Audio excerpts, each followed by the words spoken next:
지난 6월 미국 경기 선행지수는 전월 대비 0.3% 하락하며 부진한 흐름을 이어갔습니다.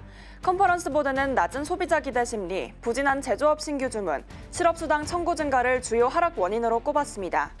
2025년 미국 GDP 성장률 전망은 1.6%대로 유지됐지만 전문가들은 여전히 경기 침체 신호가 감지된다며 우려를 나타냈습니다. 트럼프 미국 대통령의 추가 양보 압박에 이유는 지금까지 한 번도 발동한 적 없는 최후의 수단, 통상 위협 대응 조치 준비에 나섰습니다. 특히 독일까지 강경 노선으로 돌아서면서 이유 내 긴장이 고조됐지만 8월 1일 시한 전 협상 타결의 여지는 여전히 남아 있습니다. 월스트리트 저널은 이런 움직임이 미 EU 무역 협상이 전환점을 맞았음을 보여준다고 평가했습니다. 도널드 트럼프 미국 대통령의 금리 인하 요구를 묵살하고 있는 제롬 파월 연준 의장에 대한 압박이 강화되고 있습니다.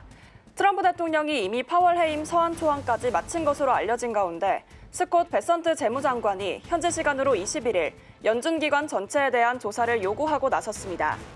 베선트 장관은 이날 CNBC와 인터뷰에서 우리가 필요로 하는 것은 연준 기관 전체를 조사해 연준이 그동안 성공적이었는지를 확인하는 것이라고 말했습니다.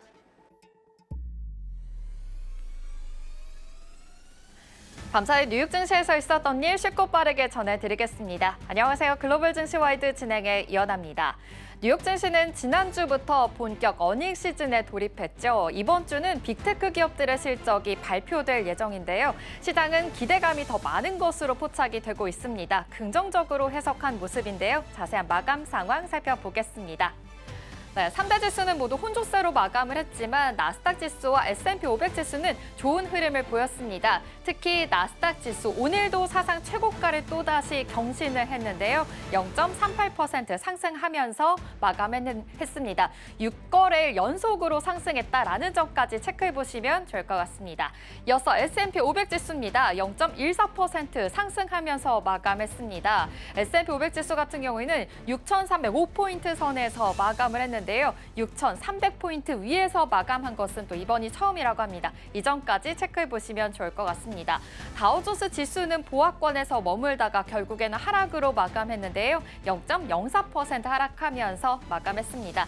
3대 지수는 그래도 혼조세를 보였지만 그래도 빅테크들의 이 실적 발표를 앞두고 조금 긍정적으로 해석이 되고 있으니까요. 이전까지 참고해보시면 좋을 것 같습니다. 이어서 체크해보도록 하겠습니다. 10년물 국채금리가 좀 흔들렸습니다.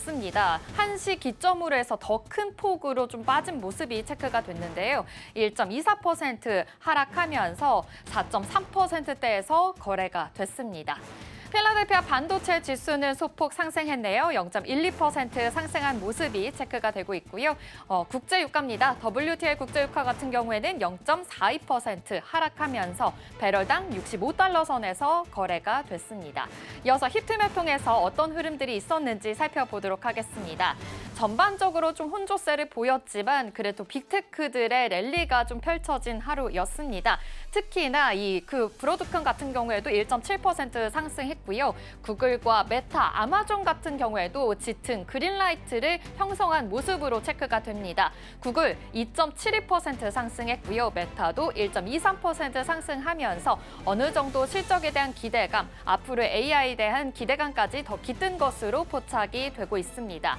내일은 또 방산주 쪽으로 실적 발표가 이어질 예정인데요. 이쪽으로는 조금은 좀 보합권에서 머물고 있다, 관방세인 모습이 이어지고 있다라는 점까지 체크해보시면 좋을 것 같습니다.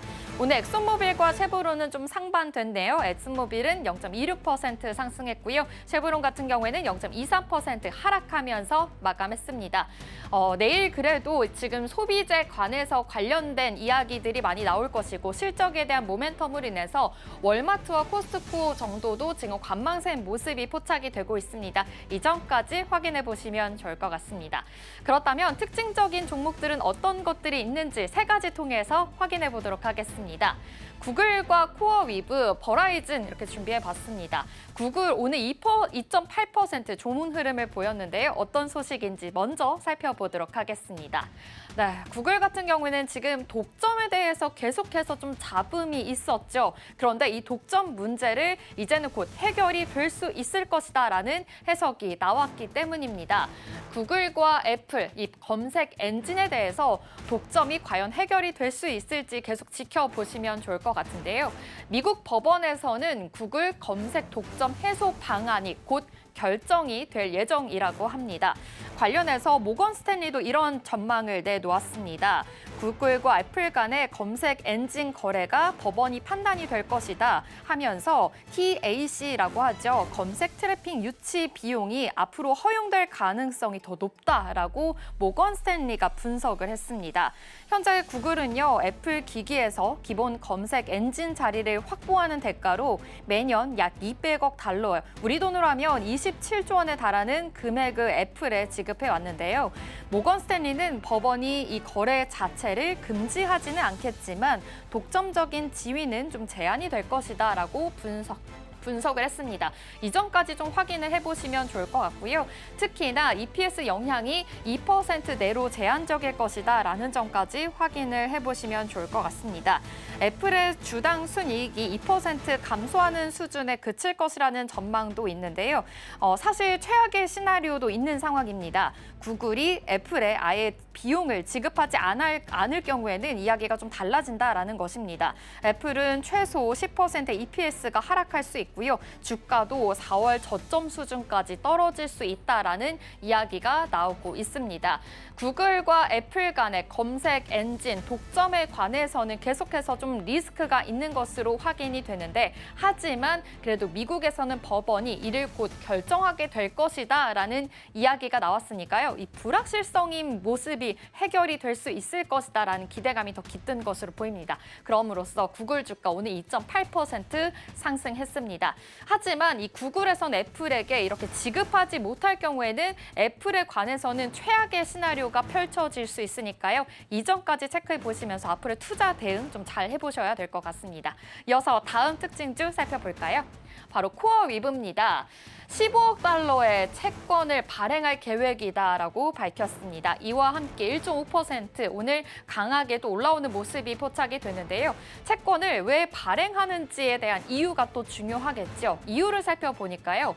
고객의 수요가 굉장히 많다라는 것이 체크가 됐습니다. 그러다 보니까 운영 자금도 더 많이 필요하고 채무 상환에 대해서도 활용할 예정이다라는 것이 이제 분석에 대한 이유로 나왔습니다.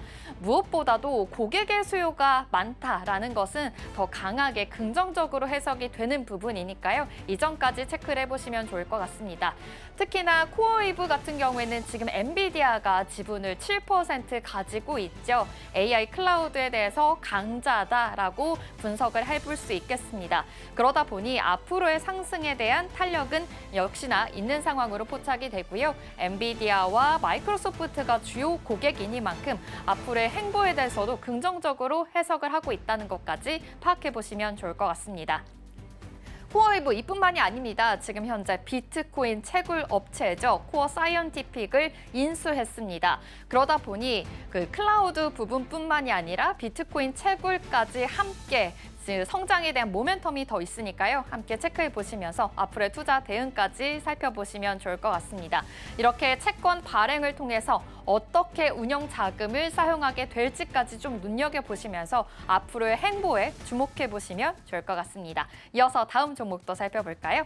버라이즌입니다. 네, 실적을 장 전에 내놓았습니다. 장 전에는요, 이러한 기대감으로 인해서 주가가 5%까지 강세 흐름을 보여지기도 했는데요. 그래도 막판에는 4% 강세로 마감을 했습니다. 매출과 EPS 모두 시장 예상치를 상회했습니다. 지금 이렇게 버라이즌 같은 경우에는 굉장히 유명한 통신 기업이죠. 배당률이 높아서 많은 분들께서는 또 알고 계실 것 같은데요. 배당률이 6%에 달하기 때문에 많은 투자자분들에게도 지금 관심을 받고 있는 상황입니다. 2분기 매출 345억 달러, 주당 순이익도 1.22달러에 그쳤고요. 예상 예상치를 모두 상회했다라는 점에서 더 긍정적으로 파악을 해볼 수가 있겠습니다. 여기에 더해서요, 지금 미국의 세제 혜택까지 더 받겠다라는 이야기가 있습니다. 현금이 15에서 20억 달러 증가할 것이다라는 기대감까지 있으니까요. 지금 긍정적인 모멘텀들이 꽤 있는 상황이다라는 것까지 파악을 해보시면 되겠습니다. 이뿐만이 아닙니다. 지금 실적에 대해서는 가이던스도 굉장히 중요하죠. 연간 이익의 가이던스, 영업이익률을 상향 조정했습니다. 그러다 보니 앞으로의 이 주가에 대한 성장 기대감, 기업에 대한 성장 기대감이 더 많으니까요. 함께 체크해 보시면 좋겠습니다. 그리고 통신 기업이니만큼 5G 인프라 투자도 지속이 될 예정입니다. AI가 굉장히 또 중요한 시기가 됐죠. AI뿐만이 아니라 IoT 확산에 따라서 장기적으로 성장 모멘텀까지 가지고 있으니까요. 앞으로의 이런 모멘텀 더욱더 성장이 될 수 있을지 가이던스 상향에 대해서 지금 조정을 한 상황인데 실제로 하반기에도 이런 실적을 계속해서 가져갈 수 있을지까지 체크해 보시면 좋을 것 같습니다. 간만 버라이즌 4% 강세 흐름 보였다는 점까지 체크해 보시면 좋을 것 같습니다. 또 내일도 다양한 실적들이 발표가 됩니다. 앞으로의 주가 흐름들 눈여겨보시면 좋을 것 같습니다. 지금까지 마켓 클로즈업이었습니다.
시시각각 변하는 시장의 흐름, 외신은 어떤 뉴스에 주목하고 있을까요? 이 시각 외신은 시작하겠습니다. 김고은 앵커와 함께 할게요. 안녕하세요. 네, 안녕하세요. 네, 이 시각 외신에서는 어떤 뉴스에 주목하고 있는지 헤드라인 통해서 만나보도록 하겠습니다. 먼저 첫 번째 헤드라인은 지금 EU와의 관세 협상 계속해서 진행되고 있죠. 관련된 소식 알아보도록 하겠고요. 두 번째로는 이시바 일본 총리가 사퇴하지 않겠다라는 입장을 밝혔습니다. 관련해서도 자세한 소식 살펴보도록 하겠습니다. 마지막으로는 월가에서는 파월 해지 전략을 지금 부각하고 있는 상황입니다. 앞으로의 투자 전략도 중요할 것으로 보이는데요. 관련해서 자세하게 이야기 나눠보겠습니다. 이어서 첫 번째 이슈부터 만나보겠습니다. 로이터 통신의 보도입니다. 트럼프 대통령이 예고한 관세 시한이 얼마 남지 않았습니다. 그러다 보니까 관세에 대한 협상이 계속해서 이어지고 있는데요. 유럽연합은 미국과의 무역 협상에서 지금 막판 총력전에 들어갔다라는 이야기가 들려오고 있습니다. 합의에 실패하게 된다면 지금 이렇게 대응책까지 더 마련을 하겠다라는 이야기들이 나오고 있는데요. 협상 과정 지금 어디까지 와 있는지 체크해 보도록 하겠습니다. 네, 우선 유럽연합과 미국은 이제 8월 1일 이 관세 발효 시한을 앞두고 지금 일주일간 집중 협상에 들어간 상태입니다. 네. 미국은 EU가 제시한 10% 기본 관세 수준은 낮다는 입장이고요. 최소 15%에서 20% 이상은 돼야 한다면서 압박을 이어가고 있습니다. EU는 어느 정도 양보할 의사는 있지만 양측의 입장 차이가 여전히 커서 협상은 교착 상태를 벗어나지 못하고 있는 상황입니다. 그런 가운데 스콧 베선트 미 재무장관이 어제 CNBC 인터뷰에서 굉장히 중요한 메시지를 던졌는데요. 신속한 합의보다는 질 높은 합의가 더 중요하다고 밝혔습니다. 또 트럼프 대통령이 각국에 가장 강한 지렛대를 확보한 상태라며 서두르기보다는 유리한 조건을 끌어내는 데 집중하겠다는 입장을 보였습니다. 이 발언은 결국 상호 관세 부과 시한인 8월 1일 전까지 무리하게 합의를 끌어내기보다는 관세를 협상 카드로 끝까지 활용하겠다는 뜻으로 해석이 되고 있고요. 이런 기조에 시장도 점점 더 예민하게 반응을 하고 있습니다. 네, 역시나 지금 계속해서 협상 과정에 있지만 협상이 결렬될 경우에는 EU도 가만히 있지 않겠다라는 입장이 지금 역시나 있는 상황으로 포착이 됩니다. 그런데 여기에서 ACI라는 대응 카드까지 지금 나오고 있는 상황인데요. 이거 어떤 지금 조치인 거고 실제로 발동이 될 가능성이 얼마나 있는지까지 체크를 해보겠습니다. 네, 사실 EU가 최후의 수단으로 꺼낼 수 있는 카드가 방금 말씀해 주신 것처럼 ACI라는 네. 카드입니다. 이건 반강압 수단으로 불리기도 하는데요. 2023년 말에 도입된 대응 장치로 타국이 EU에다가 경제적인 압박을 가할 경우에 해당국 기업에 대한 투자 제한, 조달 시장 배제, 그리고 디지털 서비스 과세 같은 강도 높은 보복 조치를 취할 수 있도록 설계된 제도입니다. 아직까지 한 번도 실제로 발동된 적은 없고요. 하지만 최근 들어서 분위기가 좀 달라졌습니다. 월스트리트 저널에 따르면 독일과 프랑스 등 EU 주요국들이 ACI 발동 검토에 실질적으로 동의하고 있는 것으로 전해졌습니다. 또 EU 집행위도 실행 시나리오 정비에 들어간 상태고요. 이와 별개로 해서 EU는 이미 210억 유로 규모의 1차 보복 관세를 승인해둔 상태고요. 720억 유로 규모의 2차 대응 리스트도 준비를 마쳤습니다. 여기에 루이지애나산 콩, 그리고 버번 위스키, 미국산 자동차, 보잉 항공기 수입 금지 등 좀 정치적으로 민감한 품목들이 대거 포함이 돼 있습니다. 보복 조치는 이르면 8월 6일부터 시행될 수 있는 상황입니다. EU 측은 여전히 협상을 통한 타결이 최우선이라고 말을 하고 있지만 8월 1일 미국이 실제 관세를 부과하게 된다면 EU도 신속하게 보복 조치를 단행할 가능성이 크다는 분석이 지배적인 상황입니다. 네, 좀 무서운 상황까지 왔구나라는 생각이 드는데요. ACI 지금 카드를 꺼내든 상황입니다. 반강압 수단이니만큼 해당국에 대한 기업 지금 투자 제한을 할 수도 있고 관련된 과세를 더 강하게 보복 조치를 할 수 있다라는 내용까지도 확인해 보시면 좋을 것 같습니다.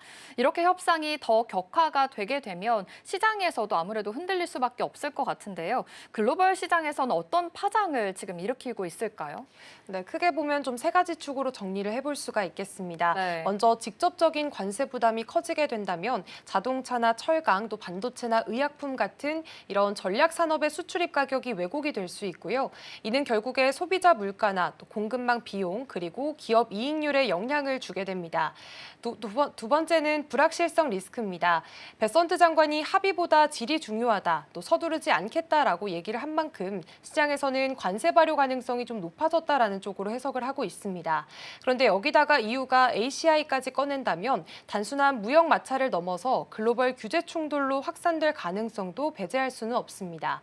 또 마지막으로는 미국과 중국 간의 연계 이슈인데요.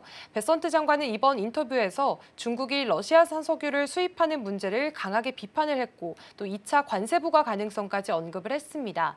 그러면서 유럽 동맹국들에게도 중국의 같은 제재를 동참하라라고 촉구를 했습니다. 이건 EU가 대중국 전략에서도 미국과 같은 노선을 요구받고 있다는 신호기도 한데요. 즉 단순히 EU와 미국의 무역 협상을 넘어서 이제 중국까지 연결된 다자간 통상 리스크로 확대될 수가 있는 구조기 때문에 시장도 점점 더 예민하게 반응하고 있는 상황입니다. 네, 지금 이렇게 말씀해 주신 대로 미국과의 무역 협상, 지금 EU를 넘어서 중국까지도 계속해서 긴장이 되고 있는 상황이니까요. 이전까지 포착을 해보셔야 될 것 같은데요. 관세 갈등, 아무래도 전 세계적으로 좀 경제 위기까지 올 수 있으니까요. 이전까지 체크해 보시면서 투자 대응해 보시면 좋을 것 같습니다. 이어서 두 번째 이슈 살펴보도록 하겠습니다. 로이터 통신의 보도입니다.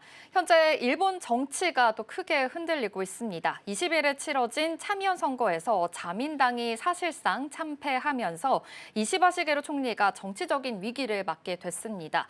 이번 선거 결과뿐만이 아니라 지금 정치권의 반응도 살펴보도록 할까요? 네, 이번 선거는 일본의 참의원, 즉 상원의원을 뽑는 선거였습니다. 네. 자민당과 열린여당인 공명당이 과반 확보에 실패를 하게 되면서 자민당은 중의원과 참의원 모두에서 소수 여당으로 밀려났는데요. 자민당이 양원 모두에서 과반을 잃은 건 2009년 민주당 정권 교체 이후 처음 있는 일이고요. 이시바 총리는 선거 직후 책임을 통감한다면서 고개를 숙였지만 총리직은 계속 유지하겠다는 뜻을 분명히 했습니다. 정치가 멈춰서는 안 된다, 또 제1당으로서의 책임을 다하겠다라는 표현을 함께 썼는데요. 하지만 여당 내부에서는 벌써부터 사퇴 요구가 거세지고 있습니다. 특히 아소파를 중심으로 당내 리더십 교체 움직임이 점점 더 가시화되고 있고요. 더 큰 문제는 이제 자민당만으로는 법안 하나도 통과시키기 어려운 여소야대 상황이라는 겁니다. 자민당이 다른 야당과의 연정을 추진하려는 기류도 현재 감지가 되고 있고요. 향후 전국은 이시바 총리의 사퇴, 연립정권 재편, 더 나아가서는 정계 개편까지 여러 시나리오가 동시에 열려 있는 상황입니다. 네, 그런데 이번에 또 눈에 띄었던 것은 일본인 퍼스트를 내세웠던 참정당의 약진이었습니다. 창당한 지 5년도 안 된 정당이 이렇게 존재감을 드러낸 이유가 또 있을까요?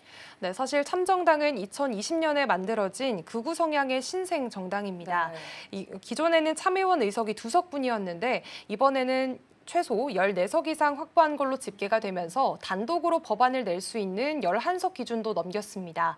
이 당의 메시지는 아주 명확했습니다. 일본인 퍼스트, 즉 일본인은 먼저다라는 슬로건을 앞세웠고요. 구체적으로는 외국인의 부동산 매입 제한과 비숙련 노동자 유입 억제, 그리고 외국인 복지 축소 같은 반이민, 배외주의 공약들을 전면에 내걸었습니다. 또 이런 주장들이 힘을 얻은 데에는 일본 사회 전반에 쌓인 불만이 크게 작용을 한 것으로 보입니다. 물가는 계속 오르는데 정부의 대응은 미흡했고요. 저성장과 양극화 같은 문제도 계속되면서 그 불만이 이제 외국인을 향한 감정으로 옮겨가게 된 겁니다. 이런 분위기 속에서 참정당은 30대에서 40대 젊은 보수층의 표심을 상당 부분 흡수를 했고요. 결국 자민당의 전통적인 지지층 일부를 가져왔다는 분석이 나오고 있습니다. 이런 흐름은 유럽에서 반이민 정당이 약진했던 사례와도 닮아 있는데요. SNS를 통해서 외국인 혜택을 과장하거나 왜곡하는 주장들이 퍼지면서 다른 정당들도 외국인 규제를 강화하겠다는 공약을 내놓는 등 일본 정치 전반이 점점 더 오른쪽으로 이동하고 있는 모습도 나타나고 있습니다. 네, 이렇게 말씀해 주신 대로 지금 일본 정부 정치에 대해서는 점점 오른쪽으로 이동하고 있다라고 체크가 되고 있는 상황인데요. 참정당 원래 2석이었는데 이렇게 14석이나 늘어난 만큼 이전까지 체크를 해보시면 좋을 것 같습니다. 그렇다면 지금 협상에 대한 문제도 생길 것 같습니다. 이시바 총리가 지금 트럼프 대통령과 조기에 만나고 싶다라는 이야기까지 나온 상황이었는데요. 지금 선거에서 참패를 했습니다. 쉽지만 않을 상황으로 보이네요. 네, 맞습니다. 지금 일본이 미국과 진행 중인 관세 협상에도 이런 전국 불안이 겹치게 되면서 이시바 총리의 부담이 점점 더 커지고 있는 상황입니다. 현재 일본 정부는 미일 관세 협상 8차 회담을 준비 중이고요. 이를 위해서 아카자와 료세이 경제재생상을 미국에 파견을 했습니다. 이시바 총리는 관세 대신에 투자를 중심으로 협상을 이끌겠다면서 트럼프 대통령과의 조기 회담 의지도 강하게 내비쳤는데요. 문제는 선거 참패 직후 이 총리직 자체가 위태롭다는 점입니다. 정치적인 리더십이 흔들리면 아무래도 미국과의 협상력도 약해질 수밖에 없고요. 게다가 미국은 다음 달 1일부터 일본에 25%의 상호 관세를 예고한 상황입니다. 이런 가운데 일본이 내부적으로 혼란스럽다면 오히려 미국이 협상 주도권을 더 강하게 쥐려 할 가능성도 있습니다. 또 일각에서는 이시바 총리가 이번 협상을 총리직을 지키기 위한 승부수로 삼고 있다는 분석도 나오는데요. 하지만 반대로 협상에서 성과를 내지 못한다면 퇴진 압박이 더 거세질 수 있다는 전망도 함께 나오고 있습니다. 네, 이번 참의원 선거의 결과 아무래도 일본 정치 전반의 판도를 바꾸는 변화가 있을 것으로 체크가 됩니다. 당분간 일본 전국의 흐름이 좀 흔들릴 수 있으니까요. 이전까지 포착해 보시면 좋을 것 같습니다. 이어서 다음 이슈도 살펴보겠습니다. 블룸버그 통신 보도입니다. 요즘 미국 금융시장에서는 이른바 파월 해지 전략이 다시 주목을 받고 있습니다. 지금 트럼프 대통령, 파월 의장에 대해서 계속해서 금리나 압박을 가하고 있는 상황인데요. 그럼으로 인해서 지금 해임 가능성까지 커졌습니다. 이에 대해서 대비를 해야 된다라는 움직임이 커졌기 때문입니다. 지금 파월 해지 전략, 왜 이 전략이 나왔는지부터 체크해 볼까요?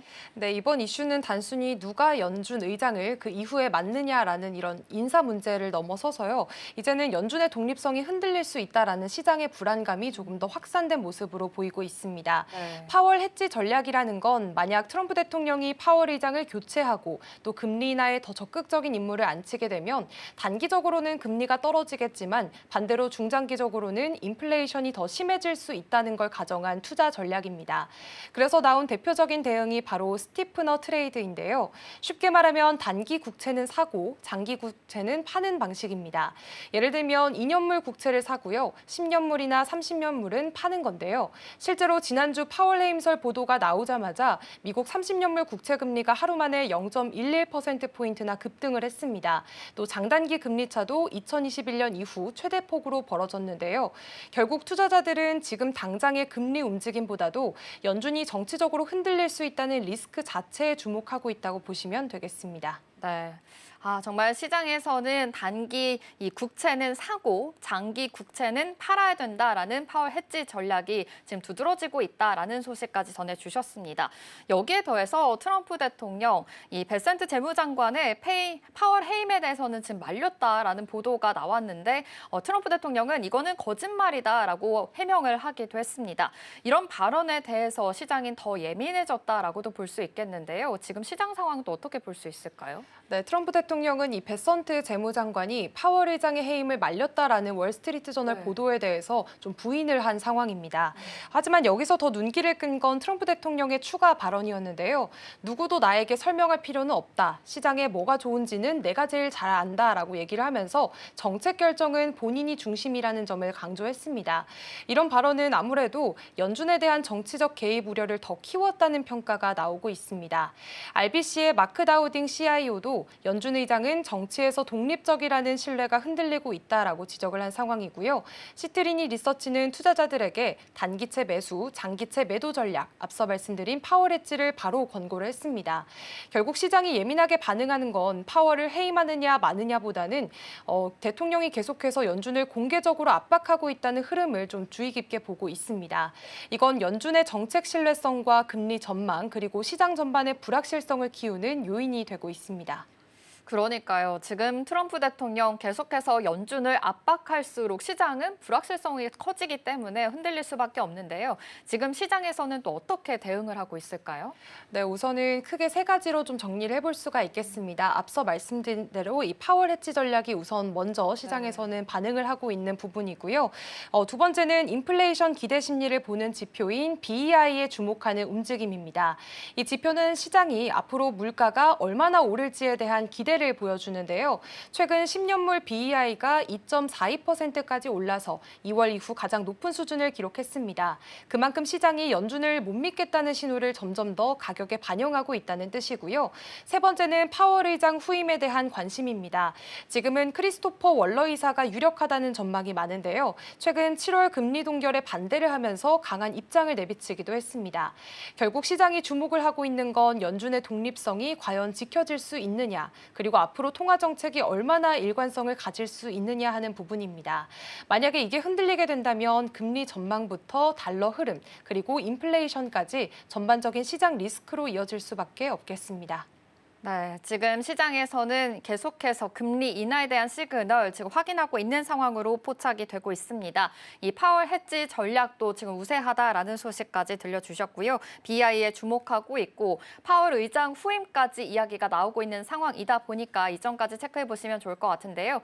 다음 주에는 FOMC 회의가 열립니다. 이 회의에서 어떠한 발언들이 있을지까지 계속해서 주목해 보시면 좋을 것 같습니다. 이 시각 외신은 여기까지 하도록 할게요. 김고은 앵커와 함께했습니다. 알아봤습니다. 고맙습니다. 네, 고맙습니다.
지난 6월 미국 경기 선행지수는 전월 대비 0.3% 하락하며 부진한 흐름을 이어갔습니다.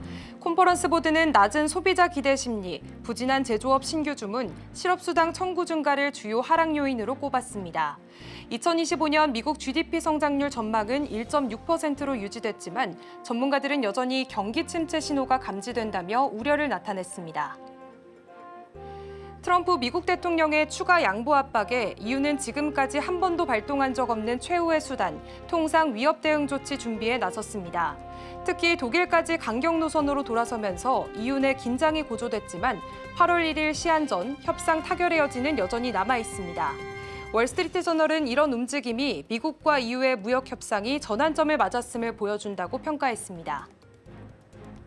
도널드 트럼프 미국 대통령의 금리 인하 요구를 묵살하고 있는 제롬 파월 연준 의장에 대한 압박이 강화되고 있습니다. 트럼프 대통령은 이미 파월 해임을 위한 서한 초안까지 마친 것으로 알려진 가운데 스콧 베선트 재무장관이 현지 시간으로 21일 연준 기관 전체에 대한 조사를 요구하고 나섰습니다. 베선트 장관은 이날 CNBC와 인터뷰에서 우리가 필요로 하는 것은 연준 기관 전체를 조사해 연준이 그동안 성공적이었는지를 확인하는 것이라고 말했습니다. 중국과 유럽연합이 24일 중국에서 정상회담을 개최합니다. 이번 회담에서는 중국산 전기차에 대한 EU의 고율 관세, 중국의 유럽산 브랜디 반덤핑 관세 등 통상 갈등이 핵심 쟁점으로 다뤄질 예정입니다. EU는 중국의 히토류 수출 무기화에 지속적으로 불만을 제기해왔고 중국은 EU의 전기차 추가 관세 해제를 요구하고 있습니다. 미국의 전 세계적 관세 인상 기조 속에 이번 회담이 중국과 EU의 관계 개선에 중대 전환점이 될 수 있을지 주목됩니다.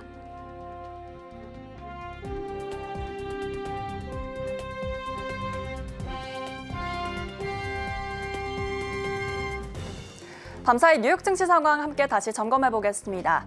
뉴욕 3대 지수는 혼조세로 마감했습니다. 시장은 이번 주 2분기 기업 실적 발표를 통해서 또 경제 회복력을 다시 한번 확인할 전망인데요. 현재까지 S&P 500 기업 중 62%가 실적을 공개한 상황이고요. 또 이 중 85%가 전문가의 예상을 웃도는 실적을 냈다고 밝혀졌습니다. 또 관세 쪽으로 살펴보시면 이 투자자들에 대한 우려보다는 수익에 대한 낙관적인 전망이 현재 우세해서 주가가 대부분 상승하는 분위기가 이어지고 있습니다. 자세한 상황 지수부터 함께 살펴보시죠.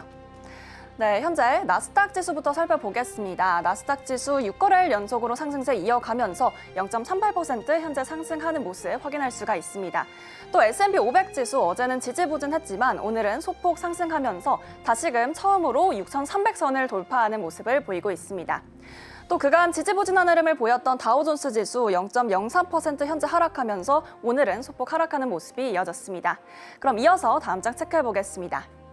네, 미 10년물 국채금리 1.24% 현재 빠지면서 거래가 됐습니다. 이렇게 장기물을 중심으로 현재 미국 국채금리가 하락세를 이어가고 있는데요. 특히나 미 국채 2년물 금리도 소폭으로 하락하는 모습이 이어지고 있습니다.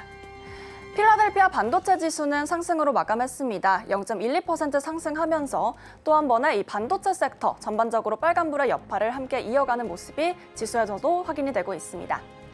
WTI 국가 유가지수 현재 살펴보시면 0.42% 하락하면서 배럴당 65달러 선에서 거래가 됐습니다. 그럼 이어서 자세한 내용 히트맵 열어서 함께 살펴보겠습니다. 네, 오늘은 종목별로 혼재세를 함께 보였습니다. 특히나 빨간불과 초록불이 이렇게 혼재되어 있는 와중에 또 기술주 위주로는 아직까지 견고한 흐름을 가져가고 있는 모습인데요. 특히나 에너지와 헬스케어 쪽에서의 특히나 이런 부분들이 빨간불로 확인이 되는 모습이 히트맵에서 체크가 되고 있습니다.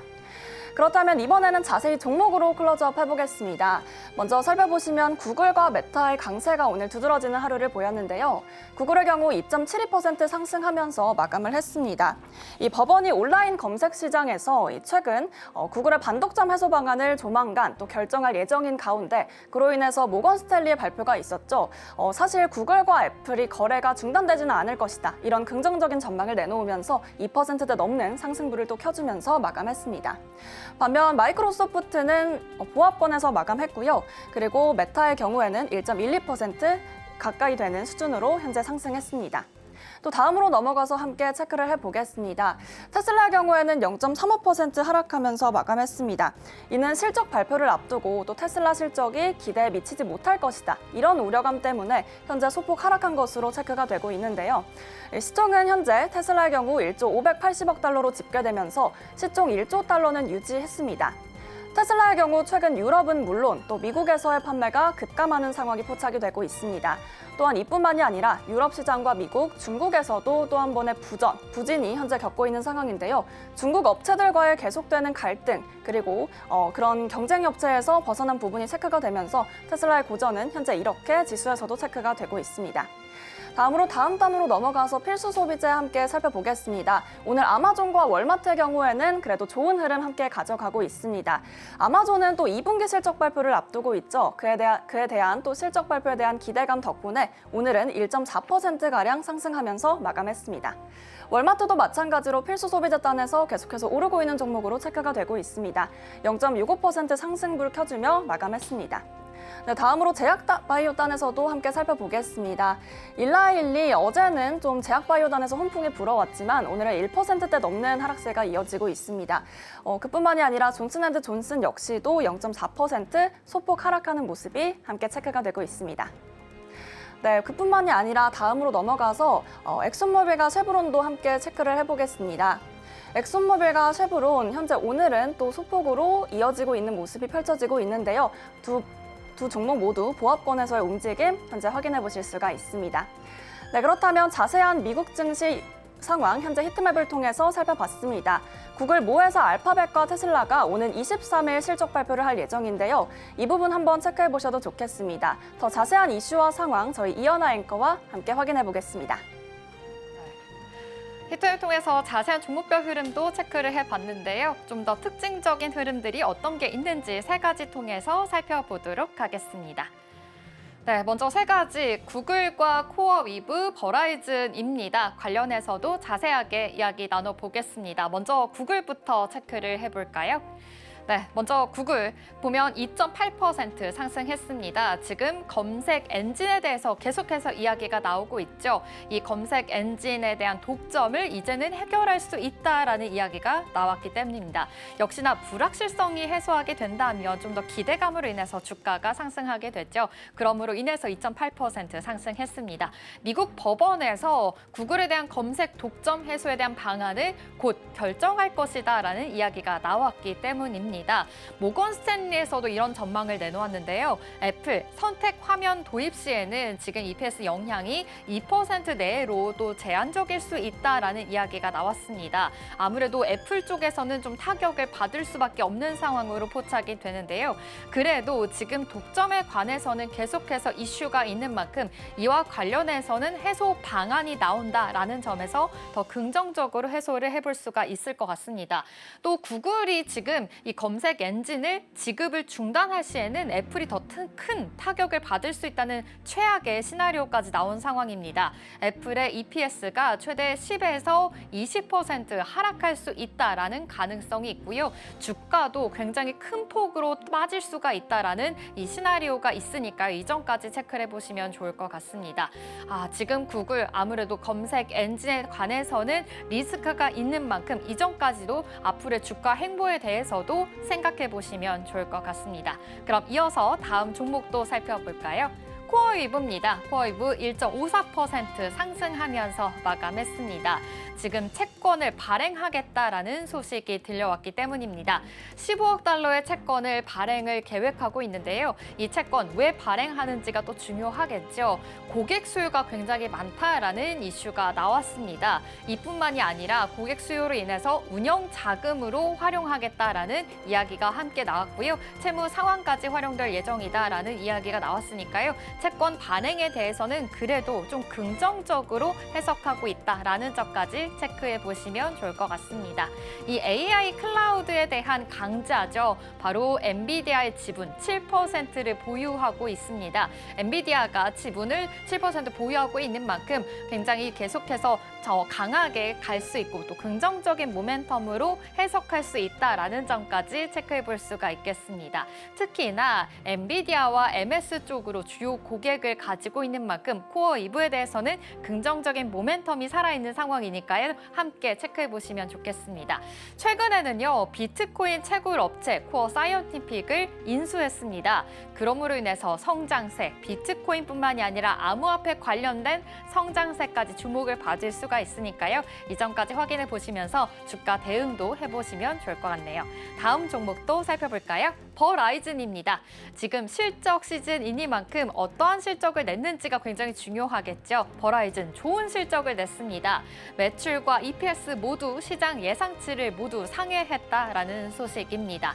2분기 매출 345억 달러 도달했고요. 주당 순이익도 1.22달러를 이렇게 기록을 하면서 시장 예상치를 훨씬 뛰어넘었다라는 점까지 체크해 볼 수가 있겠습니다. 이뿐만이 아니라 미국의 세제 혜택까지 좋은 기대감을 가지고 있는 상황인데요.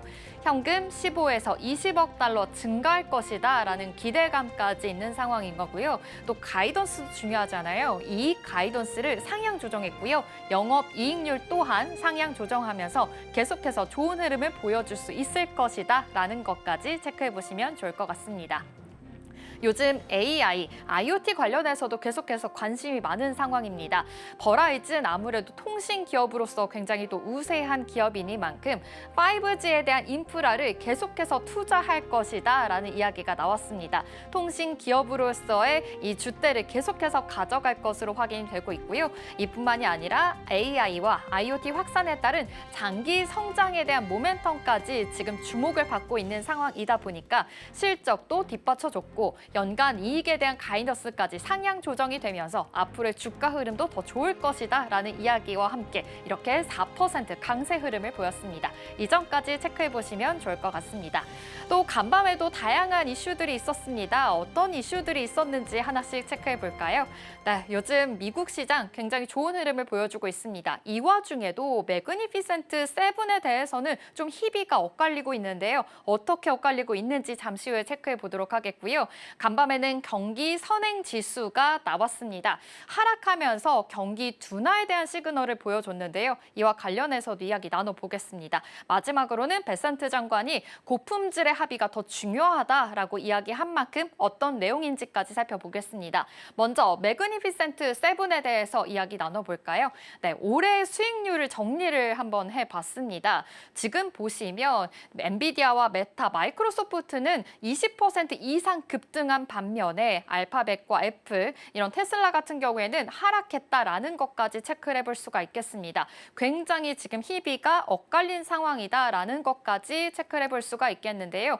이번 주에는 또 빅테크들의 실적을 발표할 예정이죠. 이번 주 실적을 발표한 만큼 더 중요합니다.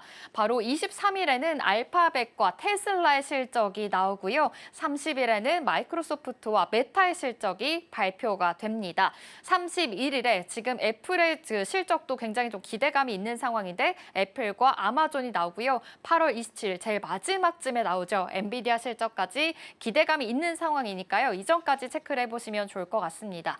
아무래도 매그니피센트 안에서는 지금 희비가 많이 엇갈리고 있는 것으로 포착이 되는데요. 그 이유가 바로 AI에 대한 수익성 때문입니다. 실제 AI에 대해서 성장성을 같이 가져가고 있는지 그리고 가져가지 않고 있는지가 굉장히 중요한데요.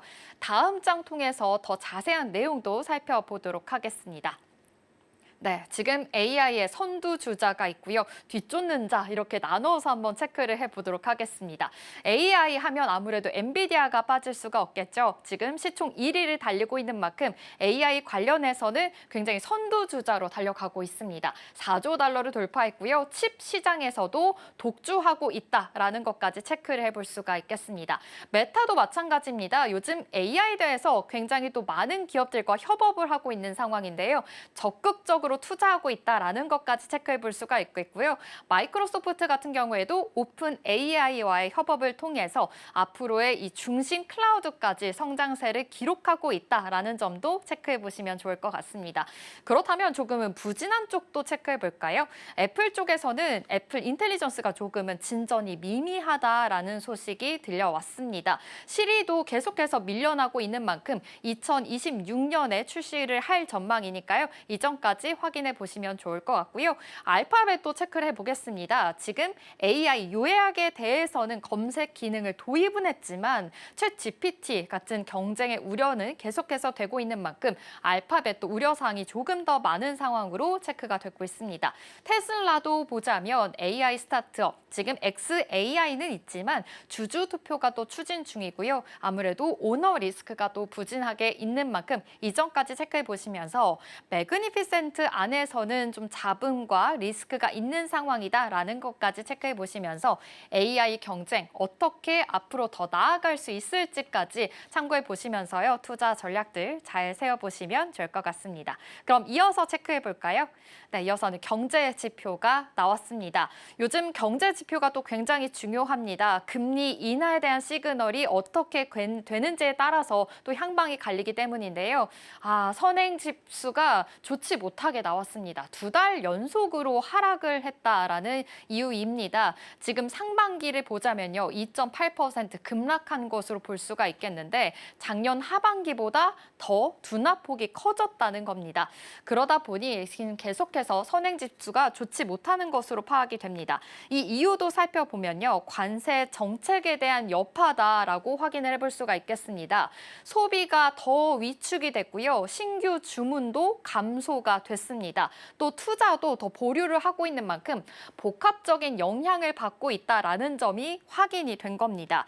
이 경기 선행지수가 더 중요한 이유가 있습니다. 경기 순환에 대해서 7개월 정도를 앞서서 예측하게 되는 그런 예측 도구로 쓰이기 때문입니다. 앞으로의 중요한 전환점에 대해서도 예측해 볼 수가 있겠고요. 단기적으로 경제 방향이 어떻게 흘러갈지에 대해서 파악해 볼 수가 있기 때문에 이 지수가 굉장히 중요한데 2달 연속으로 지금 하락했다라는 점에서는 관세에 대한 영향 분명히 있다라는 시그널로 해석을 해볼 수가 있겠습니다. 그런데 컨퍼런스 보도에서는 경기 침체는 아니다라고 이야기했습니다. 그래도 이 하반기에는 관세 충격이 올 수 있으니까 좀 조심은 해야 된다. 본격화가 될 수 있다라는 시그널을 보냈으니까요. 이전까지 체크해 보시면 좋을 것 같습니다.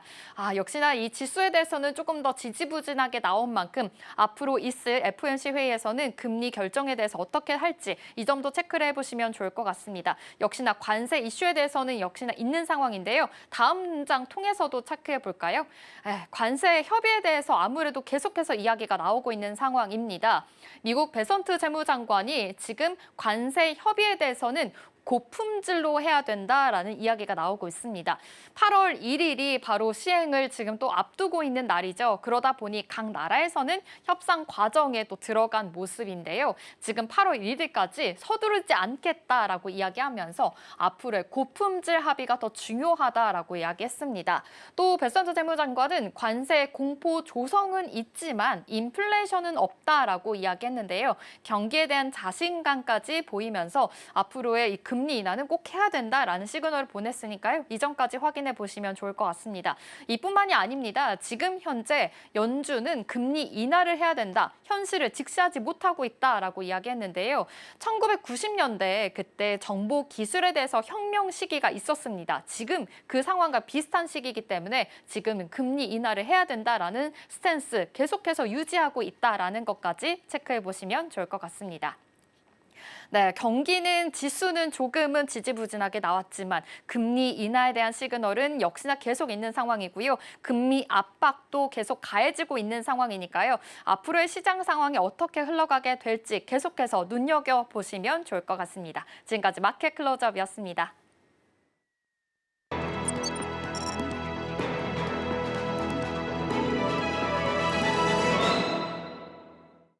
네, 시장이 쏟아지는 수많은 정보 그 속에서 어떤 고민이 있는지 댓글을 통해서 만나보도록 하겠습니다. 댓글 답해준 아나운서 김민 앵커와 함께할게요. 안녕하세요. 안녕하세요. 네, 오늘은 어떤 고민들이 있는지 댓글을 통해서 만나보도록 하겠습니다.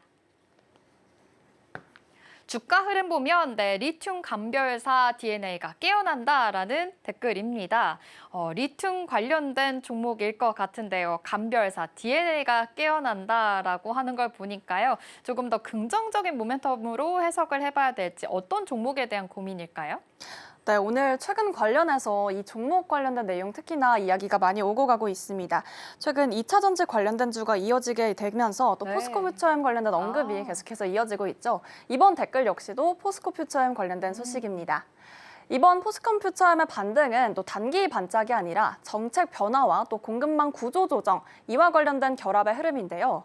먼저 리튬 가격이 반등했습니다. 이 중국산 탄산 리튬 가격은 3분기 들어서 10% 넘게 오르면서 전 세계 양극재 시장에서 직접적인 영향을 현재 주고 있는 상황입니다. 그 배경엔 중국 정부의 강력한 산업 개입이 있는데요. 이 시진핑 주석의 지방 정부의 전기차, 또 AI, 데이터 센터 투자 과잉을 공개 경고한 뒤 일부 리튬 광산의 가동 중단 조치가 현재 내려진 상황입니다. 이로 인해서 대규모 또 대표적으로 칭하이성 광산이 멈췄고 또 여기에서 중국산 리튬 생산의 핵심지로 자리 잡았던 부분들이 많이 어떻게 된 것이죠. 이 여파로 리튬 수급이 타이트해지면서 가격도 오르고 그 결과로 인해 양극재 단가로 동반 상승했습니다. 이 양극재는 리튬의 가격 연동성에 크게 작용을 하기 때문에 리튬 가격이 상승하면 제품 단가가 상승하고 또 수익성 기대감 확대라는 공식이 성립되게 됩니다. 이 흐름이 투자 심리에도 반영이 되면서 LNF는 최근 한 달간 28%, 또 에코프로비엠과 댓글에 나와 있는 포스코 퓨처엠 역시도 24% 이상 상승한 모습을 보였습니다. 이건 단순히 기술적 반등뿐만이 아니라 글로벌 정책과 또 원자재 흐름이 반영된 구조적 반등이라고 볼 수 있겠습니다. 네, 요즘 포스코 퓨처엠의 주가 흐름이 굉장히 좋습니다. 말씀해 주신 대로 리튬의 가격이 상승하게 되면 제품에 대한 단가도 상승하게 되고 또 수익성까지 이루어질 수 있기 때문에 앞으로의 기대감이 더욱더 깃든 것으로 보이는데요. 이뿐만이 아니라 응급제에 대한 이슈도 요즘 부각이 되고 있더라고요. 이 응급제는 어떤 이슈일까요?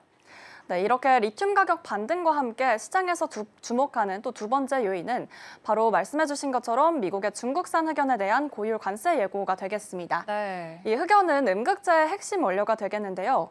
전 세계 상위 10대 흑연 기업이 모두 중국 업체일 정도로 공급 의존도가 높았던 상황입니다. 그런데 현재 미국 상무부가 중국산 흑연 음극재에 93.5%의 반덤핑 관세를 예비 판정하면서 이렇듯 상황이 바뀌게 됩니다. 이게 그대로 최종적으로 확정이 된다면 이 중국산 음극재는 가격이 2배 이상 오르고 또 미국 내 전기차 셀 원가 가격도 약 11% 정도 상승하게 됩니다. 이런 구조에선 미국 기업들이 중국산의 의존도를 낮추고 또 새로운 공급처를 찾을 수밖에 없게 되겠는데요. 여기서 부각이 되는 게 오늘 댓글에 나왔던 종목 포스코 퓨처엠입니다. 양극재와 음극재를 현재 포스코 퓨처엠은 모두 생산하고 있고 미국 현지 공장 설립에도 현재 추진 중인 노력이 들어가고 있기 때문에 실질적인 대체 공급처로서 이 점유율 확대 가능성이 높아졌습니다. 또 다른 이슈를 하나로 추가로 말씀드리면 이녹스 첨단 소재가 있습니다. 이녹스 첨단 소재는 디스플레이 소재로 알려져 있지만 2019년 자회사 또 이녹스 리튬을 설립해 이 수산화 리튬 사업에 진출하게 됩니다. 현재는 연 2만 톤 규모의 공장을 건설 중이고요. 또 삼성 SDI, SK온과 공급 계약, 그리고 MOU를 체결한 상태까지 확인해 볼 수가 있습니다. 최근에는 1,700억 원 자금의 규모도 확보를 하면서 리튬 수급 대안으로 다시 한번 부각이 되고 있는 상황까지 체크해보시면 좋겠습니다. 다만 이와 관련돼서 지나친 낙관은 경계를 해야 되는 상황입니다. 이 포스코 퓨처엠과 에코프로비엠의 내년 영업 추정치는 현재 각각 190%와 180% 증가로 잡혀 있는 상황인데요. PER은 약 90배, 130배 수준까지 올라섰다. 이렇게 또 기대를 하고 있습니다. 실적보다 기대가 또 과도하게 선반영됐을 수 있다는 얘기를 현재 시장에서는 포착하는 만큼 하나증권의 김현수 연구원은 이렇게 말을 하기도 했습니다. 지금은 리스크 관리가 필요한 구간이며 또 조정 국면에서는 밴드 하단에 도달했을 때 매수를 고민하는 게 낫다. 이런 전략까지 한 번 더 체크해보면 좋을 것 같습니다. 네, 좋습니다. 요즘 2차 전지주들 계속해서 반등을 해주고 있는 상황인데요. 리튬 가격 상승뿐만이 아니라 반덤핑 관세에 대한 이 반사수혜까지 볼 수 있다라는 이유로 인해서 계속해서 올라오고 있습니다. 앞서 말씀해 주신 대로 이거는 실적보다는 좀 더 기대에 대한 이슈 때문에 올라올 수 있다라는 이야기 해주셨으니까요. 앞으로의 주가 흐름을 잘 대응해 보시면 좋을 것 같습니다. 그럼 이어서 다음 댓글을 통해서 어떤 고민이 있는지 살펴보겠습니다. 이나노 기술은 다들 있는데 결국 고객사 고르는 오디션 시작이네라는 댓글입니다. 이나노 기술 이야기 관련해서도 계속해서 이야기 나오고 있는데요. 지금 오디션 시작이네라고 봤을 때는 좀 주가의 흐름이 좀 좋지 못한 것으로 포착이 되는 것 같기도 하고요. 어떤 고민에 대한 종목일까요? 네, 오늘 전반적으로 반도체 관련 그리고 삼성전자가 주요한 내용으로 함께 체크해 볼 수가 있겠습니다. 이번 흐름은 단순한 기술 경쟁을 넘어서 또 미래 반도체 산업 주도권을 좌우할 그런 전략적 전환점인데요. 현재 반도체 업계는 가장 앞선 생산 기술은 3나노 공정이 되겠습니다. 이걸 뛰어넘는 2나노 공정은 AI, 또 자율주행, 고성능 컴퓨팅 등 차세대 핵심 기술에 들어가는 칩에 꼭 필요한 수준의 초미세 공정으로 볼 수 있습니다. 1나노는 실제로 이 머리카락 굵기의 10만 분의 1 수준으로 또 2나노 반도체는 같은 면적에 더 많은 트랜지스터를 넣을 수 있어서 전력 효율성과 성능이 동시에 향상됩니다. 삼성전자의 경우 현재 평택 캠퍼스를 중심으로 2나노 생산 라인을 또 구축 중이고요. 2027년으로 계획했던 1.4나노 양산 시점을 29년까지 미루면서 2나노 수율 안정화에 현재는 집중하고 있는 상황입니다. 이렇듯 삼성이 강점을 보이는 건 더더욱이나 게이트 올어라운드 트랜지스터 기술이 있기 때문인데요. 기존 핀팩 구조보다 전류의 누수를 줄이고 또 속도와 전력 효율 모두를 개선할 수 있기 때문에 삼성의 3나노에 적용됐던 GAA 기술을 2나노에도 이었을 수 있다. 이런 점이 특히나 기술적 안전성 측면에서 또 긍정적인 부분으로 평가를 받고 있습니다. 네, 삼성전자 요즘에 2나노 공정에 대해서 계속해서 수율 안정화의 공급을 집중하고 있다라는 소식이 들려왔습니다. 앞서 전해주신 것처럼 초미세 공정이니까요. 이점까지 체크를 해보시면 좋을 것 같은데요.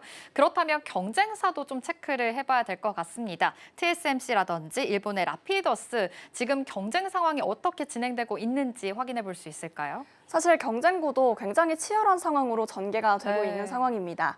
TSMC는 올해 하반기 2나노 양산을 예고했고 또 실적 발표에서 3나노보다 높은 가격에 이익을 낼 것이다. 이렇게 직접 언급하기도 했죠.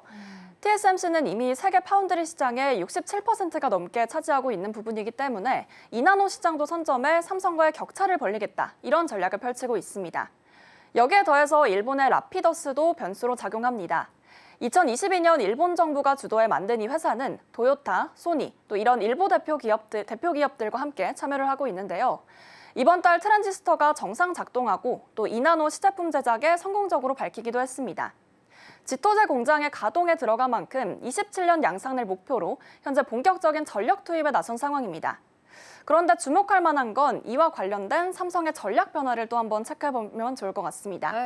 원래는 1나노 또 1.4나노 개발에 집중하려 했던 삼성전자가 최근 2나노 수율 확보에 더더욱 점검하고 있고요. 또 이를 기반으로 빅테크 수주 확보에 나선다는 점은 현재 매우 전략적인 판단이다. 이렇게 시장과 증권사들은 판단하고 있습니다. 또 업계 관계자들도 삼성이 다음 세대 기술보다 오히려 2나노에 집중하겠다. 이런 부분들은 이미 고객 수요가 구체적으로 존재한다는 뜻으로 함께 평가하고 있습니다. 실제로 삼성전자 주가는 최근 4거래일 연속 또 상승하기도 했고요. 또 외국인 지분율도 사실상 계속해서 높아지고 있는 부분이 포착이 되고 있습니다. 이는 시장이 2나노 수주 가능성에 베팅하고 있다. 또 이런 신호로도 해석할 수 있겠습니다. 지금 이렇게 말씀해 주신 대로 지금은 2나노 경쟁에 지금 본격적으로 돌입했다라는 점까지 확인을 해볼 수가 있겠습니다. 삼성전자뿐만이 아니라 TSMC 그리고 라피더스까지 3강 체계에 지금 돌입한 만큼 이런 대형 고객사를 누구를 선점하느냐가 굉장히 중요할 것으로 보이니까요. 이 점까지 체크해 보시면 좋을 것 같습니다. 그럼 이어서 다음 댓글을 통해서 어떤 고민이 있는지 살펴보도록 하겠습니다. 이게 진짜 모멘텀이지 선박법 통과하면 수주 폭발할 듯입니다. 선박법 이야기 나오는 걸 보니까요. 아무래도 조선주일 것 같은데요. 네. 어떤 종목일까요? 사실 수주 폭발할 듯 이렇게 기대감을 가진 댓글로 봐서는 하나오션으로 현재 네. 부착이 되고 있습니다. 이제는 이렇게 하나오션이 말뿐만 아니라 실제로 입찰을 시작한 상황인데요. 하나오션이 인수한 필리조선소는 미국 동부 펜실베니아주에 있는 대표적인 현재 민간 조선소입니다. 지금 이곳이 미 해군 프로젝트 정보 제공 요청서를 벌써 3건 정도 제출한 상태입니다. 이를 쉽게 말하면 해군 선박 수리나 건조 사업에 진입하려는 문을 두드렸다고 보셔도 좋겠는데요. 하나 측은 방산, 라이선스 취득 등 미 해군 입찰을 위한 필수 절차를 현재 진행 중인 상황입니다. 트럼프 행정부가 출범한 이후 미국 정부는 조선산업부화를 정책 의제로 또 올렸고요. 이 과정에서 한화 같은 한국 기업들과의 협력을 또 전략적으로 보고 있다. 이런 부분도 중요한 배경으로 체크해보면 좋겠습니다. 여기에 필라델피아 시장, 또 주지사, 연방정부 인사들까지 현장을 직접 방문하면서 지역과 정치권의 전폭적인 지지를 받고 있다는 점도 사실 한미 조선방산 협력의 상징 사업으로도 의미를 크게 가지고 있습니다. 네. 지금 현재 미국의 해군 입찰에 대해서 계속해서 도전장을 내밀고 있는 상황으로 포착이 되는데요. 사실은 지금 선박법이 아직은 통과가 되지 않았고 아직은 관세 리스크도 좀 남아있는 상황입니다. 앞으로의 행보에 대해서 어떻게 시장은 바라보고 있을까요? 네, 변수가 없는 건 아니지만 네. 그럼에도 불구하고 또 전반적인 기조는 기회 쪽에 이렇게 무게가 실리고 있다는 분위기가 이어지고 있습니다. 먼저 선박법이 통과될 경우 이 미국 산업용 선박 수요가 폭발적으로 늘어날 거고요. 그 물량 중 상당수가 또 필리조선소에 몰릴 가능성이 큽니다. 현재 점유율이 무려 50%에 이르는 민간 조선소이기 때문인데요. 또 김 대표의 말을 좀 빌리자면 법안이 그대로 통과되지 않더라도 핵심 조항들이 나누어서 통과될 가능성도 여전히 존재합니다. 여기에 해군 예산이 또 200억 달러 이상 추가 승인된 상황까지 이어지면서 이 중 일부는 지원 선박, 또 수송선 등 필리조선소가 또 바로 착수할 수 있다는 선종이다. 이런 점에서도 이 실제 수주 가능성이 상당하다는 평가가 이어지고 있습니다. 물론 그럼에도 불구하고 이 해결해야 될 숙제는 존재합니다. 생산성을 연 1억 2에서 또 1.5척에서 10척 수준으로 올리는 게 최종 목표인데요. 이게 2030년 이전으로 이 시점을 당기기 위해선 연간 200명, 또 5년간 1000명의 숙련, 그런 기술 인력을 성장해야만 하는 게 그런 목표가 이렇게 주요하게 자리 잡고 있기도 합니다. 그리고 또한 관세 리스크도 존재하는데요. 미국의 한국산 철강 알루미늄에 현재 50% 이상 고율 관세를 부과하고 있는 상황입니다. 하지만 현지에서는 관세 변동은 또 선주와 조율하거나 계약 구조로 일부 커버 가능하다는 입장을 보이고 있습니다. 또 정부와도 협의가 진행 중이기 때문에 단지 사업에는 치명적인 변수다. 이런 판단도 함께 이어지고 있습니다. 네, 지금 하나오션, 지금 미국의 조선, 이 부활에 대해서 계속해서 잘 가고 있는 상황으로 포착이 되고 있습니다. 어제 하나오션 5% 강세 흐름까지 보였으니까요. 앞으로의 주가 흐름이 어떻게 변화하게 될지, 더 강세 흐름을 계속해서 지속하게 될지까지 체크해 보시면 좋을 것 같습니다. 댓글 답해준 아나운서는 여기서 마무리하도록 할게요. 김민 앵커와 함께했습니다. 고맙습니다.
시시각각 변하는 시장의 흐름, 서울경제는 어떤 뉴스에 주목하고 있을까요? 이 시각 서울경제는 시작하겠습니다. 역시 김고은 앵커와 함께할게요. 안녕하세요. 네, 안녕하세요. 네, 서울경제 어떤 뉴스에 주목하고 있는지 헤드라인 통해서 만나보겠습니다.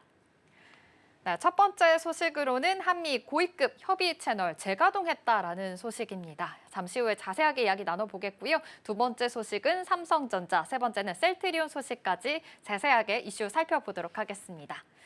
네, 그럼 첫 번째 이슈입니다. 미국의 상호 관세 유예 시한이 열흘도 남지 않은 상황입니다. 우리 정부도 지금 통상 외교에 본격적으로 돌입했다라는 소식이 들려왔는데요.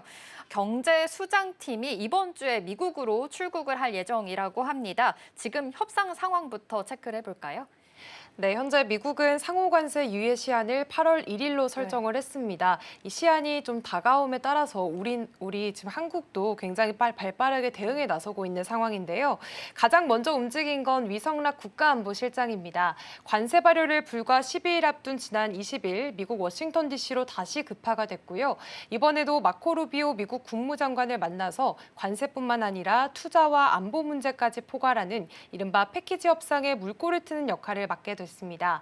뒤이어 구윤철 부총리와 김정관 산업통상자원부 장관도 이르면 이번 주 안으로 미국을 방문할 예정인데요. 두 수장이 방미에 나서게 된다면 석 달 넘게 멈춰있던 한미 고위급 통상협의체 2+2 회의가 다시 가동될 가능성도 제기되고 있습니다. 정부 입장에서는 자동차와 철강 같은 주력 수출 품목에 대한 관세는 되도록 낮춰야 되고요. 또 반면 환율이나 농산물, 비관세 장벽처럼 민감한 분야에서는 피해를 최소화해야 하는 이런 쉽지 않은 과제를 안고 협상에 나서게 됐습니다. 네. 정말 이렇게 쉽지 않은 상황에서 어제 수출 지표가 발표가 됐습니다. 7월 중순의 수출 지표인데요. 지금 미국과 중국 모두에게 이 수출이 줄어든 결과가 나온 상황입니다. 관세 리스크가 실제로 발효가 됐다라고도 봐야 되는 건지 지금 수출의 흐름은 어떻게 해석을 해볼 수가 있을까요? 네, 어제 관세청이 발표한 이 지표에 따르면요. 7월 1일부터 20일까지 수출이 편항입니다. 이 기간 전체 수출은 전년 같은 기간 보다 2.2% 줄었습니다. 특히 미국 수출은 2.1%, 중국 수출은 5.9% 감소했는데요. 우리나라의 수출 1, 2위 국가 모두에서 동시에 마이너스를 기록한 건 좀 우려되는 대목입니다. 다만 조업 일수가 하루 적었던 걸 감안하면 일평균 수출액은 4.1% 정도 늘었습니다. 하지만 그렇다고 해서 수출 증가세가 뚜렷한 건 아닙니다. 전체적으로 보면 둔화 흐름이 감지되고 있다는 해석이 많은데요. 품목별로는 반도체와 선박, 승용차는 선방을 했지만 철강 제품은 9.7%, 자동차 부품도 8.4%나 줄었고요. 특히 미국이 이미 관세를 부과하고 있는 철강 분야는 작년 같은 기간 26억 달러에서 올해는 24억 달러로 줄어든 상태입니다. 관세 인상이 아직 확정이 된 것도 아닌데 벌써부터 이런 흐름이 나타나고 있다는 건 업계가 관세 리스크를 실제로 체감하고 있다는 신호일 수가 있겠고요. 만약 8월부터 상호 관세율이 25%로 적용이 된다면 피해 규모는 더 커질 수 있다는 우려가 나오고 있습니다. 네, 지금 이렇게 수출 지표가 부진하다 보니까 아무래도 관세 리스크로 인해서 지금 실제로 체감이 되고 있는 상황으로 포착이 됩니다. 그렇다면 협상에서 우리 정부가 어떤 전략으로 지금 나아가고 있는지가 굉장히 중요할 것으로 보이는데요. 협상 카드에는 어떤 내용들이 담겨 있을까요? 네, 정부는 이번 협상을 좀 주고받기식, 이른바 패키지 딜 형태로 좀 풀어가려는 전략을 내비치고 있는 상황입니다. 핵심은 미국의 요구 중에서 일부를 수용하되 우리 수출품에 대한 관세 인하폭은 최대한 키우겠다는 겁니다. 미국이 내걸었던 요구들을 살펴보면 30개월령 이상 한우 수입 확대라든지 농산물 검역 기준 완화, 그리고 구글 정밀지도 반출 허용과 온라인 플랫폼 규제 완화 같은 상당히 구체적인 조건들이 포함되어 있습니다. 이에 대해서 우리 정부는 한국 기업들의 미국 내 투자 확대와 또 소재 부품 수출 증가 등 우리가 미국 경제에 기여하고 있는 부분들을 좀 강조를 할 거고요. 서로 윈윈할 수 있는 방식으로 협상을 유도할 방침입니다. 실제로 트럼프 일기 시절부터 한국 기업들의 미국 투자 규모가 계속해서 커지면서 미국이 보는 무역 수지에는 적자가 좀 쌓였지만 그만큼 현지 산업에도 긍정적인 영향을 줬다는 분석이 많은 상황입니다. 정부는 이런 구조적인 효과를 내세워서 관세 부담을 최대한 완화하는 쪽으로 설득에 나설 것으로 보입니다. 다만 관세를 아예 없애는 건 쉽지 않다는 분석이 있습니다. 일각에서는 최종 관세율이 현재 예고된 25%보다는 낮은 낮은 15%에서 18% 수준에서 타협될 가능성도 거론이 되고 있습니다. 네, 정부는 아무래도 지금 관세 부담을 최대한 완화하는 쪽으로 포지션을 잡고 전략에 나선 것으로 보입니다.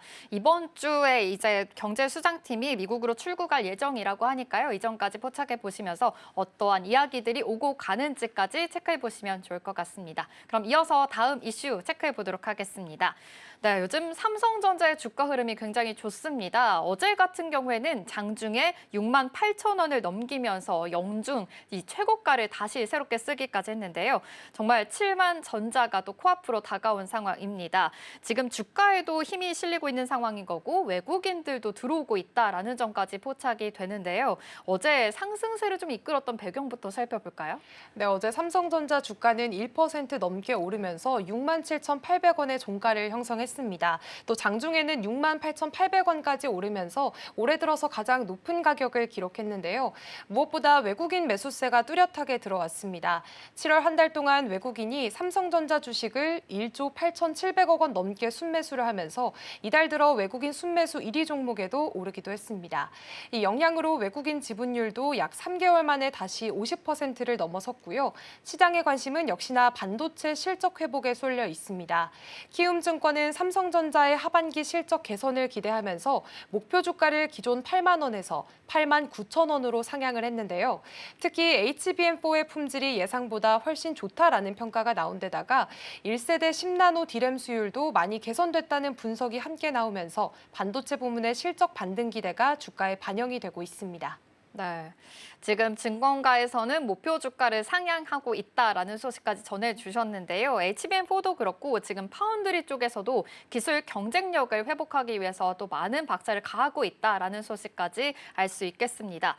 그렇다면 시장에서는 지금 하반기 실적이 어떻게 나오게 될지까지 주목을 하고 있는데 이 시장에서 바라보고 있는 하반기 실적 흐름은 어떻게 예상해 볼 수가 있을까요? 네, 우선 키움증권이 제시한 하반기 실적부터 살펴보면요. 삼성전자의 3분기 영업이익을 전분기보다 83% 증가한 8조 4천억 원, 4분기에는 9조 5천억 원까지 늘어날 것으로 내다봤습니다. 핵심은 역시나 반도체입니다. 디램 쪽은 AMD 같은 주요 고객사들에게 HBM 출하가 늘어나고 있고요. 여기에 한 번만 들어가는 일회성 비용들도 줄면서 수익성이 눈에 띄게 개선될 거라는 분석을 내놨습니다. 특히 1세대 10나노 디램 공정에서 수율이 많이 올라오면서 생산 효율도 눈에 띄게 좋아졌고요. 또 HBM4는 이번 분기부터 주요 고객들에게 샘플이 나가고 있는데 2026년에 출시될 엔비디아의 차세대 AI 칩 루빈에 탑재될 가능성이 또 제기가 되면서 기술력에 대한 신뢰도도 다시 높아지고 있는 분위기입니다. 또 파운드리 부문도 흐름이 나쁘지 않습니다. 가동률이 올라가고 일회성 비용도 줄면서 영업 적자 폭이 줄어들 것으로 보이고요. 또 하반기에는 삼성의 모바일용 칩셋 엑시노스 2500이 갤럭시 Z 플립에 들어갈 예정입니다. 또 내년 이후에는 아이폰 18용 이미지 센서 그리고 테슬라 같은 신규 고객사 확보까지 예상이 되면서 중장기적인 모멘텀도 기대가 되고 있는 상황입니다. 네, 하반기 실적이 늘어날 것이다라고 일부 증권가에선 이야기하고 있으니까요. 이점까지 포착을 해보시면 좋을 것 같습니다. 이뿐만이 아닙니다. 지금 자사주 매입까지 이야기가 나오고 있는 상황인데요. 자사주 매입, 주가에는 어떠한 영향을 줄 수 있을까요? 네, 삼성전자는 이번 3분기 안에 약 3조 5천억 원 규모의 자사주 매입을 진행할 계획입니다. 네. 이번 자사주 매입은 말 그대로 회사가 자기 주식을 시장에서 사들이는 건데 이렇게 되면 유통되는 주식 수가 줄어들고 주당 가치는 올라가게 됩니다. 그래서 보통은 주가에 긍정적인 영향을 미치는 경우가 많은데요. 시장에서는 이번 매입이 주가의 바닥을 다지고 또 저점을 끌어올리는 역할을 할 거라는 기대감도 나오고 있습니다. 특히 반도체 실적에 대한 자신감이 커지면서 이제는 삼성전자 주가가 반등 국면에 들어선 것 아니냐 하는 분위기도 점점 더 확산되고 있는 상황입니다. 네. 요즘 삼성전자 주가 반등하고 있는 것이 아니냐라는 이야기가 나오고 있지만 사실은 예전에 10만 전자까지 이야기가 나왔었거든요. 그래서 개인 투자자 입장에서는 아직은 멀었다라는 이런 분석들도 나오고 있는 상황입니다. 앞으로의 주가 전망은 또 어떻게 바라보고 있을까요? 네, 지금 주가는 개인 투자자들의 평균 매수 단가보다 아주 조금 높은 수준에 그쳤습니다. 지난해 9월 이후 처음으로 일부 개인 투자자들이 수익 구간에 들어섰다는 분석도 나오고 있는데요. 있는데요. 하지만 전체적으로 보면 52주 최고가였던 86,100원보다는 여전히 27% 가까이 낮고 또 2021년 고점이었던 9만 원대와 비교하면 아직 30% 넘는 갭이 남아있는 상황입니다. 그럼에도 불구하고 증권사들은 삼성전자의 상승 여력을 좀 더 긍정적으로 보고 있는데요. 현재 22개 증권사의 평균 목표가는 75,860원이고 LS증권은 83,000원까지 제시한 바가 있습니다. 무엇보다 지금은 HBM4 양산 기대와 파운드리 신규 고객사 확보 그리고 자사주 매입이라는 세 가지 모멘텀이 동시에 작용을 하고 있기 때문에 단기적으로는 우상향 흐름이 이어갈 수 있다는 흐름도 나오고 있습니다. 물론 글로벌 수요 흐름이나 반도체 가격 변동 같은 이런 외부 변수도 여전히 존재를 하기 때문에 앞으로도 신중한 접근은 계속해 필요해 보일까 있습니다. 네, 삼성전자에 대한 세 가지 모멘텀 이야기해 주셨습니다. HBM4에 대한 양산 기대도 있겠고요. 아무래도 파운드리 신규 고객사 확보까지 앞으로 기대감이 좀 있는 상황입니다. 그리고 마지막으로는 자사주 매입이라는 이슈까지 있으니까요. 하반기에 주가 상승이 더욱더 이뤄질 수 있을지 눈여겨보시면 좋을 것 같습니다. 이어서 마지막 이슈까지 체크해 보도록 하겠습니다.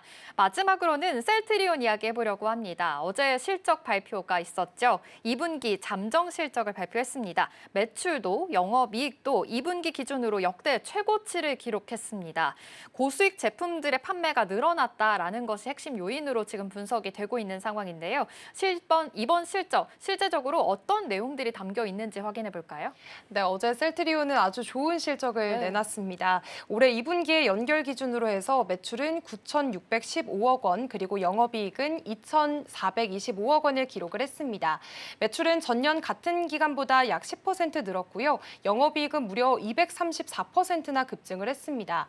영업이익률도 25% 수준까지 올라오면서 수익성도 크게 개선이 됐는데요. 무엇보다 눈에 띄는 건 고마진 제품들의 약진이었습니다. 램시마 SC를 비롯해서 유플라이마, 스테키마, 베그젤마 같은 자가 면역 질환 치료제 바이오 시밀러들이 주축이 됐고요. 이들 제품은 셀트리온이 직접 판매하고 또 생산 효율도 높아서 수익성이 뛰어난 편입니다. 이번 2분기 전체 매출 가운데 절반 이상이 이 고마진 제품군에서 나온 거고요. 또 하나 주목할 부분은 원가율 개선입니다. 작년 말에 셀트리온 헬스케어와 합병을 하면서 일시적으로 생겼던 고비용 재고를 이번에 상당 부분 소진을 했습니다. 또 3공장 가동률이 올라가고 생산 수율도 좋아지면서 전체적인 원가 구조가 훨씬 효율적으로 바뀌었는데요. 2분기 원가율은 약 43%로 작년 같은 기간보다 15%포인트나 낮아지게 됐습니다. 네, 또 셀트리온 하반기에도 또 긍정적인 요소들을 가지고 있습니다. 고수익의 신제품을 잇따라서 출시할 예정이고요. 이뿐만이 아니라 자사주 매입까지 추가로 진행을 할 예정이라고 합니다. 그렇다면 앞으로 이 행보에 대해서 주가 상승에 대한 기대감은 있는 것으로 보이는데요. 시장에서는 어떻게 파악하고 있을까요? 네, 먼저 신제품부터 살펴보면 셀트리온은 이 하반기에 총 4개의 바이오시밀러 고마진 제품을 미국과 유럽 시장에 순차적으로 선보일 예정입니다. 특히 옴니클루와 앱토즈마는 각각 알레르기와 관절염 치료 분야에서 세계 최초로 출시되는 바이오시밀러인데요. 기존 경쟁 제품이 없던 시장에 처음 진입하는 만큼 수익성과 성장 잠재력이 모두 기대되는 제품들입니다. 이미 미국에서 출시한 스테키마의 경우에도 출시 한 달 만에 주요 보험사 2곳의 처방 목록에 포함이 되면서 직판 경쟁력을 입증한 사례로 꼽히고 있습니다.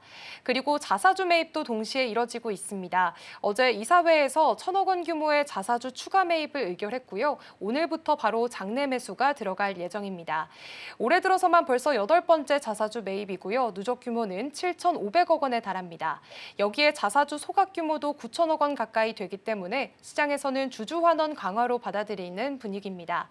회사는 여전히 자사주가 본질 가치에 비해서 저평가돼 있다고 보고 있습니다. 실적 상승세에 더해서 이런 적극적인 주주 정책까지 함께 겹치게 되면서 투자 심리에도 긍정적인 영향을 주고 있는 것으로 파악이 되고 있습니다. 네, 이렇게 긍정적인 요소들이 있는 가운데 우려가 되는 부분들도 좀 체크를 해봐야 될 것 같습니다. 아무래도 관세 리스크가 있기 때문입니다. 지금 의약품에 200%의 고유 관세를 매길 수도 있다라는 이야기가 나오고 있는 상황인데요. 셀트리온 이런 상황에 대해서 어떻게 대비책을 지금 마련하고 있을까요?